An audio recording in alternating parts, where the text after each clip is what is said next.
Good morning, everyone. Happy Hump Day. It's Lee Henson here, president and founder of AgileDad, and it's time for today's edition of the Daily Stand-Up. Without any further ado, let's get started.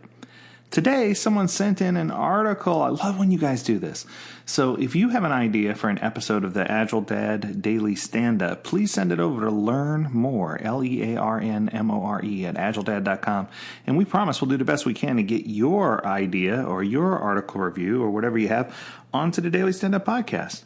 Today, one of my students sent in an article from a gentleman named Ben Linders. It says, Confession of My Agile Sins. So I had an opportunity to read through this. I'll confess, I did not listen to the podcast first. I probably should do that, Ben. So I'm going to go ahead and listen to that here in a few minutes. But I love the concept of what he was trying to show here. He talks about setting up something along the lines of an Agile confessional. And he talks about the sins that were confessed and the things that were brought to the attention. And the first sin that he talks about that came from his Agile confessional is he admitted he was managing his project in a command and control way, even though he insisted on trying to be Agile. Now, let me tell you, this happens more than you think. Oftentimes we come in with cognitive bias or preconceived notion, and we believe that we know better, or we know that someone can manage something better, or we know that this person is the best person for the project, or we know that it should be handled this way, or we know this team should be addressing it, when in fact, we should be allowing things to kind of percolate and form as they should. We shouldn't go in with a pre-described plan that we start assigning activities and people to certain projects or products. This takes away the team member's ability to really self-organize and self-regulate and to get the things done that they need to do. It's amazing how sometimes the very thing that you are paid to do, make sure things get done, gets in the way of you making sure you get things done. I think the key here is that you have to understand that the team is not there to fail intentionally. The team is there to do the best they can to try to produce, a high quality amount of work. And I think that sometimes we get stuck in this micromanagement mode. And I think that instead of being a micromanager, we need to really back off, give it a rest, let the team do their thing, and see if we can't get them back in a place where they feel good about the work that they're doing.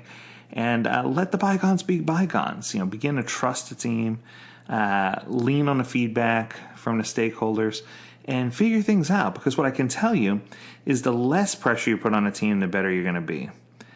The second sin that he brings up here is that he never shared a story about when he finally got back on a horse, how he turned a project around. Now, I can tell you, this is both a healthy and a hard pill to swallow. Let me explain. Sometimes it's hard for us to talk about all the things we did wrong or how we were the reason the team wasn't successful as a coach or as a trainer or as a scrum master. But I think it's still incredibly important to help organizations and help people learn that we share the information that we have, that we share what we learned, that we share, the good, the bad, and the indifferent. If we don't talk about how we're struggling and why we're struggling and what happened, and if it begins to feel like this normal drudgery that we have to go through every day, and we don't try to solve the problems, we don't try to make things better, and then when we do make things better, if we never tell anybody about it, it's like locking ourselves away in a tower. It kind of reminds me of my youngest daughter, her favorite movie, or one of her favorite movies, is Tangled, the story of Rapunzel. And we always talk about how Mother Gothel locked her in a tower. Now, jokingly, I always tell my daughter that Mother Gothel had good intent and that she was just trying to protect sweet Rapunzel, and that Mother knows best, right? And that she wanted to do the right thing. But how often are we that in the position of that mother? How often are we trying to protect the team and shield them from the things that might hurt them, when in actuality, those are the very things that are going to help the team grow and gain a better understanding of what we're trying to do? What I can tell you is there are lots of solutions that work themselves out. So my sin is that oftentimes when people come to me, whether it's in the podcast or in other means, and ask me to read an article or to listen to something, oftentimes I say, I just don't have time, and I try to pound through and, deliver a message. So I'm going to serve my penance. And in this case, Ben, my penance is going to be that I'm going to listen to not just this episode, but many episodes that you produced of your podcast to see if I can, give you a shameless plug here and maybe, get some more listeners for you, some more subscribers. Because what I can assure you is if we all work together to make the world a better place, we can lose ourselves in the service of others and really see agility shine through. So as of today, I feel good about being sin-free.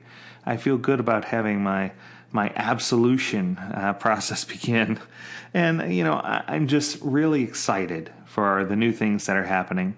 There's a lot of pressure in the world today, a lot of things going on. And one thing that I know is that I remember the pandemic. I don't remember it personally, but I remember studying the pandemic of the 1900s.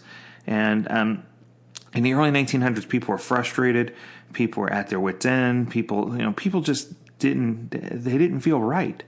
But what came out of it, the Roaring '20s and all the evolution of music and arts and science and all the things that happen, that brings me hope, and it energizes me, and it makes me feel excited for the things that are yet to come. So I hope you have a wonderful and amazing Wednesday, and I look forward to spending more time with you this week. And do tune in to the Daily Stand-Up Podcast. If you haven't already subscribed, please subscribe. There's lots of amazing episodes on here with lots chock full of great information. Also, we always have great information available for free right now at AgileDad.com. So until next time, we encourage you to stay healthy, stay well, and stay agile, my friends. Do take care.